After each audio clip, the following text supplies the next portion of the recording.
পশ্চিমবঙ্গের পরিবর্তন কংগ্রেসের হাত দিয়ে হবে না। আমি যেটা দেখে এসেছি, পশ্চিমবঙ্গ কংগ্রেসের পরিবর্তন হয়ে গোটা কংগ্রেসের পরিবর্তনই হয়ে গেছে। এটা অলিখিতভাবে এখন তৃণমূল কংগ্রেস আর আইপ্যাক দ্বারা পরিচালিত। প্রথম কথা। দ্বিতীয় কথা হচ্ছে যে বঙ্গে পরিবর্তন একমাত্র ভারতীয় জনতা পার্টি আনতে পারবে, নিয়ে আসতে পারবে। কেননা ভারতীয় জনতা পার্টির কাছে সেই জাতীয়তাবাদী সেই ইচ্ছেটা আছে।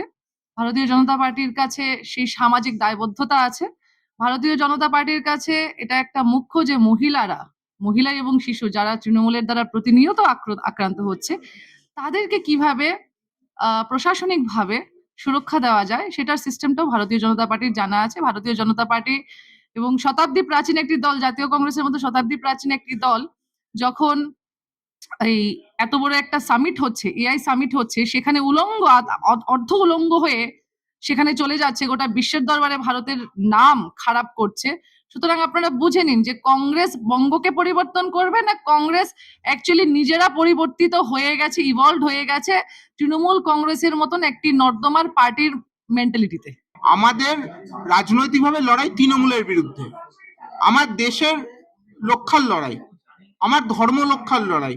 সেই লড়াইতে আমরা মনে করেছি কংগ্রেসকে দিয়ে হবে না, এবং হচ্ছিলও না। সেটা আপনারা প্রত্যেকেই জানেন, নতুন করে ভেঙে বলার কিছু নেই। সেই জায়গায় দাঁড়িয়ে দীর্ঘদিন ধরে মানসিকভাবে একটা দোলাচলে ছিলাম।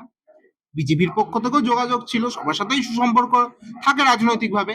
তো সেখানে দাঁড়িয়ে সিদ্ধান্ত নিয়ে আজকে ভারতীয় জনতা পার্টিতে যুক্ত হয়েছি। মাননীয় রাজ্য সভাপতি তিনি যেভাবে থেকে আমাদেরকে দলে মানে আমাকে আপ্যায়ন জানিয়ে আজকে যোগদান করিয়েছেন, তাতে আমি সত্যি আপ্লুত।